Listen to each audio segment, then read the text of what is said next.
सो praise Lord जय मसीह की सबको। सो परमेश्वर के नाम की महिमा हो। आज के सुंदर समय के लिए परमेश्वर ने एक बार फिर से हमको परमेश्वर के पवित्र वचनों को सीखने के लिए मौका दिया, समय दिया, सौभाग्य दिया। सो आज का जो विषय है बड़ा ही इंटरेस्टिंग गंभीर विषय है। सो मेरे प्यारो, आज मैं बात करने वाला हूँ परमेश्वर की कलीसिया यानी कि मंदिर के बारे में, कि कलीसिया परमेश्वर का मंदिर बहुत जल्द इस धरती से उठाया जाने वाला है। सो सबसे पहले मैं आपको उस मंदिर की बात बता दूं जो मंदिर सबसे पहले राजा सुलेमान के द्वारा बनाया गया था।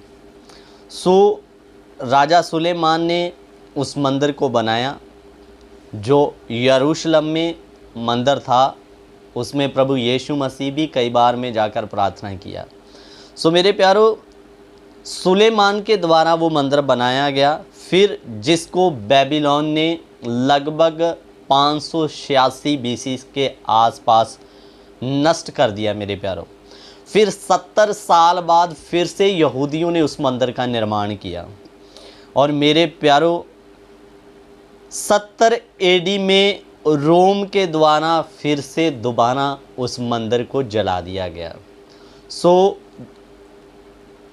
586 बीसी यानी यीशु मसीह के पहले, बिफोर क्राइस्ट, यानी कि यीशु मसीह के आने से पहले एक बार मंदिर टूटा है और फिर उसके बाद में बना। फिर यीशु मसीह के जन्म के बाद एडी 70 में रोम के द्वारा इस मंदिर को जला दिया गया मेरे प्यारों।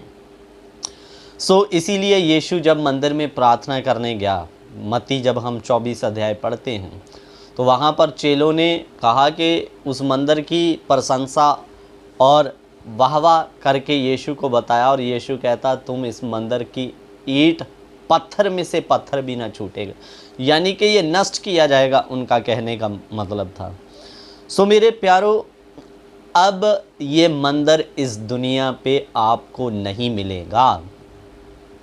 इसको दोबारा जब रोम के द्वारा में जलाया गया, फिर उसके बाद में आज तक ये मंदिर नहीं बना। क्यों? उसके पीछे एक रहस्य है।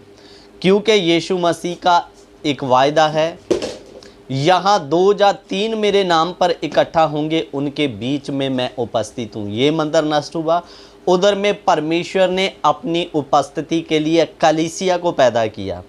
ये मंदिर यहूदियों के लिए नष्ट है, लेकिन मेरे प्यारो आज भी परमेश्वर अपनी कलीसिया में वास करता है। हालेलुया। सो उसके लिए मैं आपके लिए एक वचन पढ़ना चाहूँगा। उधर में पत्थरों ईंटों वाला मंदिर टूट गया, लेकिन कलीसिया जिसमें परमेश्वर वास करता है वो आज भी इस धरती पर मंदिर है मेरे प्यारों। सो यीशु ने कहा यहाँ 2 या 3 मेरे नाम पर इकट्ठा होते हैं, उनके मध्य में मैं उपस्थित हूँ, उनके बीच में मैं हाजिर हूँ करके। और एक और वचन मैं आपके लिए पढ़ना चाहूँगा, प्रकाशित वाक्य 1 अध्याय, उसका हम पढ़ेंगे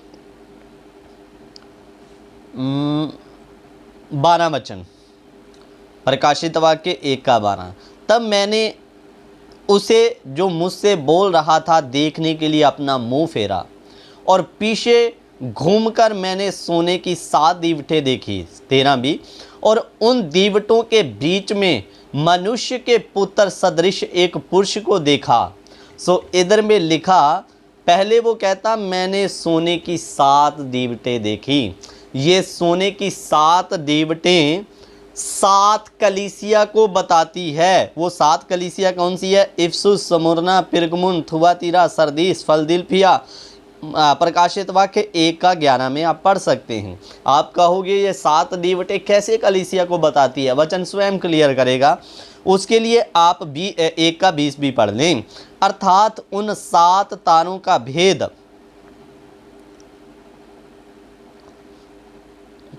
7 तारों का भेद जिन्हें तूने मेरे दाहिने हाथ में देखा, और उन 7 सोने की दीवटों का भेद। वो 7 तारे 7 कलीसिया के दूत हैं और वह 7 दिवट 7 कलीसिया है। देखिए इधर में लिखा 7 दिवट 7 कलीसिया है, और वचन में लिखा मैंने मनुष्य के पुत्र सदृश सोनों की दीवटों के बीच में एक मनुष्य के पुत्र सदृश को देखा करके। सोने की दीवटें, सोने की कलीसिया, यानी कि प्रभु यीशु मसीह आज भी अपनी कलीसिया के अंदर है। हालेलुया। सो इधर में मैं दोबारा पढ़ देता हूँ। और उन दीवटों के बीच में मनुष्य के पुत्र सदृश एक पुरुष को देखा जो पांव तक का वस्त्र पहना था। दीवटों के बीच में देखा, यानी कलीसिया के बीच में देखा। सो पुराने नियम में मिलाप वाले तंबू के बाद मंदिर बना। मिलाप वाले तंबू में परमेश्वर की उपस्थिति थी। बाद में वो जब पत्थरों का, सोने चांदी से जब वो मंदिर सुलेमान के द्वारा बनाया गया तो उसमें परमेश्वर की उपस्थिति होती थी। सो ये फोटो आप देख सकते हैं उस मंदिर का। सो मेरे प्यारों, उसके बाद में जब तोड़ा गया, कलीसिया स्थापित हो गया, तो यीशु मसीह आज भी अपनी कलीसिया में है। वो मंदिर तोड़ा गया लेकिन कलीसिया इधर है। लेकिन मेरे प्यारों, मैं आपको बता दूं, अभी इस्राएल के यरूशलेम में तीसरी बार उसी पत्थरों के मंदिर की स्थापना होगी। बल्कि ज़रूरत नहीं है, हम जो विश्वासी जानते हैं कि यीशु तो आज भी अपनी कलीसिया में, परमेश्वर तो अपनी कलीसिया में, उसकी ज़रूरत नहीं। लेकिन इस्राएली इस बात पर विश्वास नहीं करते, यीशु पर विश्वास नहीं करते। इसीलिए यीशु पर विश्वास ना करने के कारण वो रैप्चर या गुप्त आगमन में उठाए नहीं जाएंगे। उनके लिए ये मौका नहीं है। सो मेरे प्यारो, वो यीशु पर विश्वास ना करने के कारण अब तीसरी बार मंदिर की स्थापना की जाएगी। उसी मंदिर की यरूशलेम में फिर से स्थापना की जाएगी। अभी उस मंदिर की जगह में आपको मुसलमानों की मस्जिद मिलेगी, वो मंदिर वहाँ पर नहीं है। लेकिन अभी इस्राएल फिर से चाह रहा है कि हमारे परमेश्वर का वो पुरातन मंदिर इधर बने। ज़रूरत नहीं है, लेकिन इस्राएल के लोग प्रभु पर विश्वास नहीं करते, इसलिए उनको लगता पुराना मंदिर होना चाहिए। सो मेरे अजीज़ों, इसलिए वो एड़ी चोटी का जोर लगा रहे हैं। आपको पता होगा पिछले दिनी फ़लस्तीन और इसराइलियों के बीच में थोड़ी बहुत नोक झोंक हुई थी। कारण यही है, उधर में पूरी रीति पर जो है फ़लस्तीन कब्जा करना चाहता है, लेकिन इस्राएल कहता है कि हमारे परमेश्वर का मंदिर, यहाँ ये मस्जिद है, वहाँ पर मंदिर बनेगा। लेकिन मैं आपको बता दूँ, वचन गवाह है इस बात का, मंदिर एक दिन बनेगा, लेकिन उससे पहले काम होगा। वो काम क्या होगा? मंदिर बनने या स्टार्ट होने से पहले या बनते समय, उससे पहले परमेश्वर की कलीसिया उठा ली जाएगी। क्योंकि धरती पर दो मंदिर एक साथ नहीं रहेंगे। कलीसिया उठा ली जाएगी, फिर इधर में वो मंदिर बनेगा मेरे प्यारों। क्योंकि अभी जो असली मंदिर है वो परमेश्वर की कलीसिया है, वो उठा ली जाएगी। इधर में तीसरी बार मंदिर की स्थापना होगी। और अब तीसरी बार जब मंदिर की स्थापना होगी तो इसमें परमेश्वर की उपस्थिति नहीं, इसमें मसीह विरोधी अपनी घृणित मूर्ति को खड़ा करेगा मेरे प्यारों। इसमें मसीह विरोधी का कब्जा होगा। सो ये सारी बातें आपको बताने का हमारा उद्देश्य क्या है? माहौल बन रहे हैं। पिछले दिनों में फ़लस्तीन और इस्राएल के बीच में नोकझोंक भी हुआ। इस्राएल एड़ी चोटी का जोर लगा रहा है तीसरी बार उसी जगह पर मंदिर का दोबारा निर्माण हो।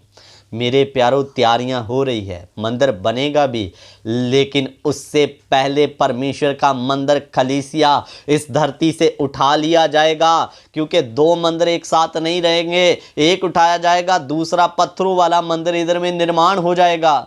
इसलिए मेरे अजीज़ों, तैयारियां हो रही है, एक मंदिर बनने की, एक उठाए जाने की। इसलिए अब समय नहीं है, बहुत जल्द हालात प्रकट कर रहे हैं, कलीसिया उठाए जाने का समय आ चुका है।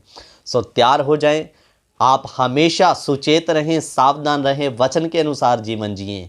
सो मेरे प्यारों, परमेश्वर इन वचनों के द्वारा आप सबको आशीष और बरकत दे। जय मसीह की सबको। God bless you.